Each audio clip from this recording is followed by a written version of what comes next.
రోహిత్ తన ల్యాప్టాప్లో కొత్త ఇంటి కోసం వెతుకుతున్నాడు. ఇంతలో రంజిత్ వచ్చి రోహిత్కు కాంగ్రెస్ చెప్పాడు. నువ్వు తండ్రైన వెంటనే కొత్త ఇంటి కోసం వెతకడం మొదలుపెట్టావా అని అడిగాడు. దీంతో రోహిత్, అవును రంజిత్, ఇప్పుడు నాకు పెద్ద ఇల్లు కావాలి, అందుకే సొంత ఇల్లు కొనాలని ఆలోచిస్తున్నా అన్నాడు.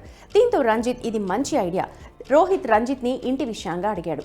నువ్వు ఈ మధ్యనే ఇల్లు కొన్నావు కదా, నీ దగ్గర డౌన్ పేమెంట్ డబ్బు ఉందా లేక ఎక్కడి నుంచైనా ఏర్పాటు చేశావా అన్నాడు. దీంతో రంజిత్, అదేం లేదు రోహిత్ భాయ్, ఇల్లు కొనడం అనేది లాంగ్ టర్మ్ గోల్, కాబట్టి నేను కొన్నేళ్ల ముందు నుంచి ప్రిపేర్ అయ్యాను అన్నాడు. దీంతో రోహిత్, అయితే ఆ ప్రిపరేషన్ ఏంటి, ఎలా ఉంటుందో చెప్పమన్నాడు. దానికి రంజిత్ చెప్పింది ఒకటే, ప్రిపరేషన్ అంటే డబ్బు సమకూర్చుకోవడం, ప్రణాళిక వేసుకోవడం, తక్కువ ఖర్చు చేయాలి, ఎక్కువ ఆదా చేయాలన్నాడు. దీనికోసం తాను ఈక్విటీలో పెట్టుబడి పెట్టానని చెప్పాడు. అయితే నేరుగా స్టాక్ మార్కెట్లో కాకుండా ఈక్విటీ మ్యూచువల్ ఫండ్స్లో పెట్టుబడి పెట్టానన్నాడు.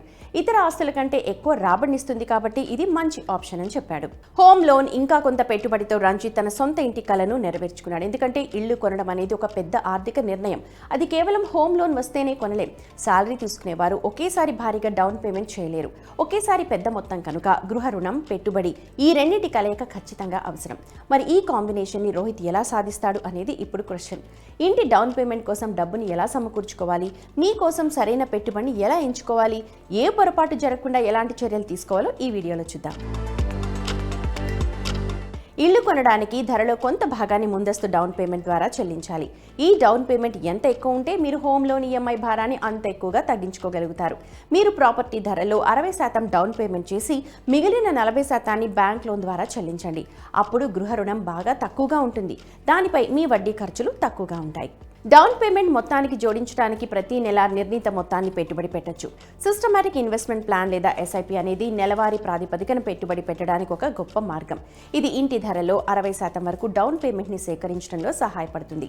రోహిత్ డౌన్ పేమెంట్ మొత్తాన్ని ఎక్కువగా ఉంచాలని కోరుకున్నాడు. ఎస్ఐపి ద్వారా ఈక్విటీ మ్యూచువల్ ఫండ్స్లో పెట్టుబడి పెట్టడం ప్రారంభించాడు. ఈక్విటీని ఎంచుకోవటం అంటే చాలా కాలం పాటు ఇన్వెస్ట్ చేయాల్సి ఉంటుంది. మనీ ఫ్రెండ్ సహ వ్యవస్థాపకుడు CEO అయిన మోహిత్ గాంగ్ రోహిత్ ఇంటిని ఎప్పుడు కొనుగోలు చేయాలో ముందుగా నిర్ణయించుకోవాలని, దానికి టైం ఫ్రేమ్ని నిర్ణయించుకోవాలని సలహా ఇస్తున్నారు. దీని ద్వారా టెన్యూర్ ముగిసే సమయానికి మీకు ఎంత పెద్ద కార్పస్ కావాలో ఆలోచించుకోవాలి. ఆపై ఈ లక్ష్యాన్ని సాధించడానికి మీరు ప్రతి నెల ఎంత మొత్తాన్ని ఆదా చేయాల్సి ఉంటుందో చెక్ చేయండి. వీటన్నిటి తర్వాత వెంటనే ఆ మొత్తంతో ఎస్ఐపిని స్టార్ట్ చేయండి. ఇప్పుడు రోహిత్ 10 సంవత్సరాల తర్వాత ఇళ్లు కొనుగోలు చేస్తానని నిర్ణయించుకున్నాడు. రోహిత్ 10 ఏళ్లలో 50 లక్షల కార్పస్ని ఏర్పాటు చేయాలనుకున్నాడు. ఇందుకోసం రోహిత్ ప్రతి నెల 21,735 రూపాయల సిప్ని చేయాల్సి ఉంటుంది. ఇంత సుదీర్ఘ కాలంలో మీరు ఈక్విటీ మ్యూచువల్ ఫండ్స్లో 12% వార్షిక రాబడిని అంచనా వేయొచ్చు. ఆర్థిక నిపుణుల ప్రకారం 10 సంవత్సరాల్లో ఇంటిని కొనుగోలు చేయాలని లక్ష్యంగా పెట్టుకుంటే మిడ్ క్యాప్, స్మాల్ క్యాప్స్, ETFలలో ఎస్ఐపి ద్వారా పెట్టుబడి పెట్టడం అనేది బెస్ట్ ఆప్షన్. కానీ ఇన్వెస్ట్ చేసే ముందు మీ రిస్క్ ప్రొఫైల్ ప్రకారం ఫండ్ని ఎంచుకోండి. మీరు 10 సంవత్సరాల తర్వాత ఇల్లు కొనుగోలు చేయాలనుకుంటే పాసివ్ ఫండ్స్ అంటే మార్కెట్ ఇండెక్స్ ఆధారిత పథకాలు, మిడ్ స్మాల్ క్యాప్ స్కీమ్లు మంచి ఆప్షన్స్ అని మనీ ఫ్రెండ్ కు చెందిన మోహిత్ గాంగ్ చెప్పారు.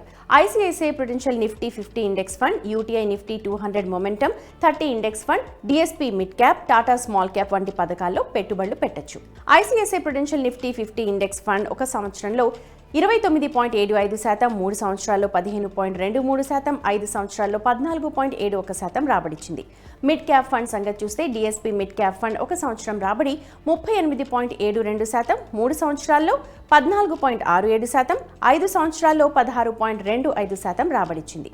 టాటా స్మాల్ క్యాప్ రాబడిని చూస్తే ఈ పథకం ఒక సంవత్సరంలో 36.3%, 3 సంవత్సరాల్లో 28.84%, 5 సంవత్సరాల్లో 25.21% రాబడి ఇచ్చింది. మ్యూచువల్ ఫండ్స్లో పెట్టుబడి పెట్టే ముందు రోహిత్ లాంటి పెట్టుబడిదారులు కొన్ని విషయాలు గుర్తుపెట్టుకోవాలి. Bank fixed deposit, gold, ULIP, mutual funds వంటి అనేక ఆర్థిక ఉత్పత్తులు ఉన్నాయి. కాబట్టి సరైన దాన్ని ఎంచుకోవటం చాలా ముఖ్యం.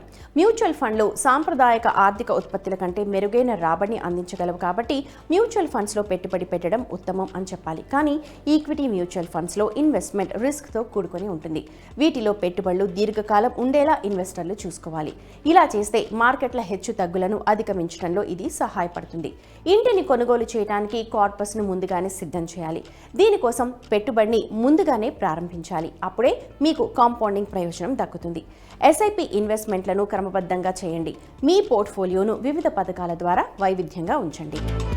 ఆర్థిక లక్ష్యం, దానిని సాధించాల్సిన సమయాన్ని ముందుగానే నిర్ణయించుకుంటే పెట్టుబడి ప్రణాళికపై దృష్టి ఉంటుంది. మీ లక్ష్యాన్ని సాధించడానికి సరైన స్కీమ్లను ఎంచుకోండి. ఈ విధంగా మీరు కొనుగోలు సమయంలో లోన్ భారాన్ని తగ్గించుకోవచ్చు.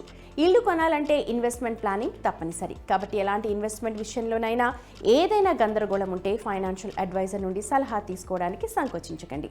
ఆర్థిక సలహాదారుడు మీ ఆర్థిక పరిస్థితి, మీ లక్ష్యాలు, రిస్క్ సామర్థ్యం గురించి అర్థం చేసుకుని దానికి తగ్గట్టుగా మంచి ఈక్విటీ స్కీమ్ల గురించి సలహా ఇస్తారు.